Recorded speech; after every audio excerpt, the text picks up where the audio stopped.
What's up everybody, it's Sean here and I'm back today to give you a review of the SoleSavy SS5. So before I begin this review, I did want to let you guys know that this is not a sponsored video, but I am actually a member of SoleSavy, and for those of you who aren't familiar with what SoleSavy is, it's a membership-based community of like-minded, passionate sneakerheads, and SoleSavy gives you the platform, the tools, and the resources you need to help you buy the shoes that you want for retail. So I've been a member for years now, pretty much the month after they began business, and having such a busy schedule and lifestyle, SoleSavy gives me that one-stop shop so I know exactly what's releasing, when and where, and they give you a ton of resources such as sneaker website monitors, add to cart links, training sessions for big sneaker releases, an online sneaker marketplace called SoleSavy Collect, where you can buy, sell, and trade your sneakers, along with a SoleSavy Drops app, which allows you to customize your alerts when a certain shoe that you're looking for is available in your size. And throughout SoleSavy's history, they've created their very own custom shoes, which they've called SS. So on my channel, you've probably seen I've reviewed those past iterations,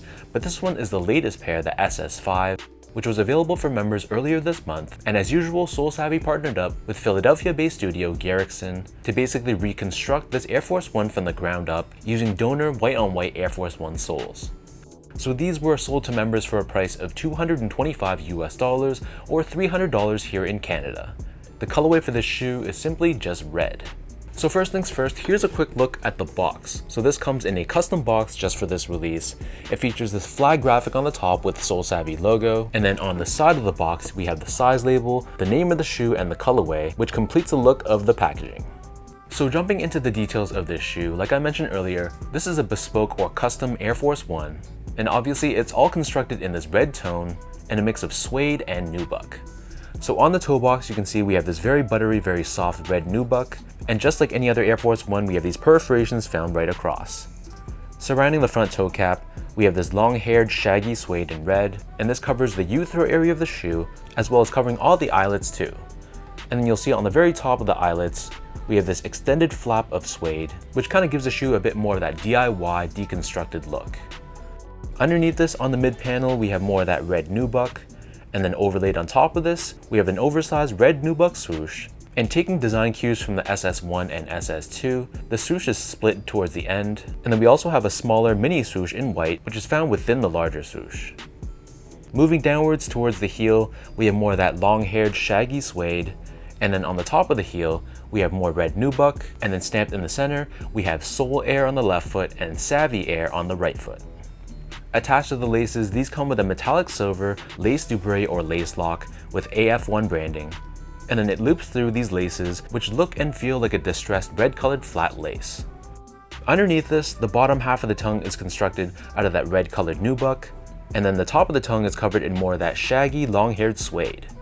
And then attached at the very top, we have the synthetic leather tag, once again with Sole Air and Savvy Air on the left foot and right foot respectively. And a dope thing about this shoe is that it was actually limited to only 100 pairs. And each shoe is individually numbered, so you can see here, my pair is pair number 70 out of 100. The back of the tongue and the interior of the shoe, this is lined in a red colored mesh, and the collar of the shoe is pretty decently padded compared to a normal Air Force One. And then taking a look at the insoles, these come with a foam lined insole, but it is leather lined on top to give it more of a luxurious and premium feel, and then stamped onto the heel, we have the SoleSavy logo in white.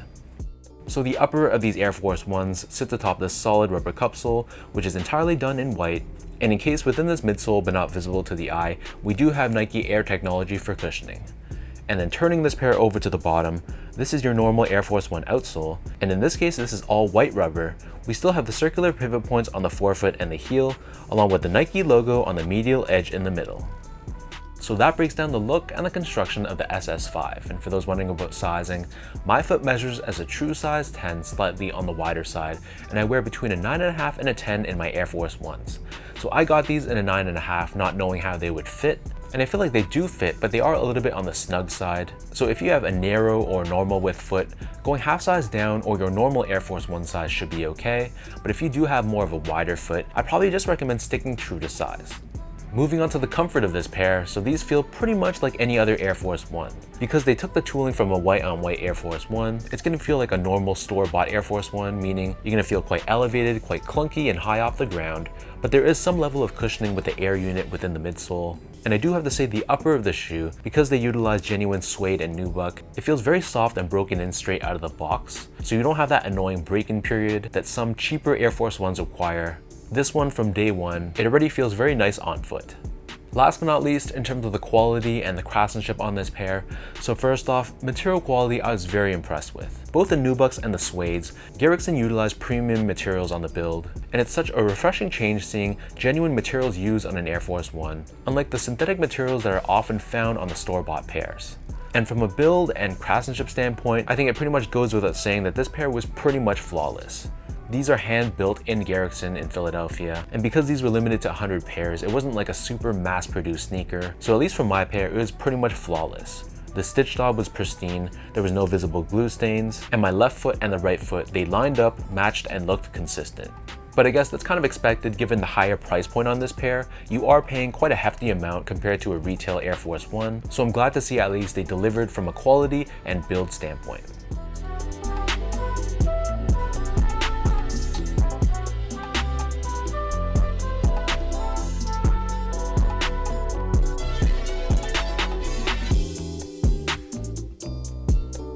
So with all that out of the way now, let me toss these on feet, I'll lace them up for you and I'll show you guys how these look.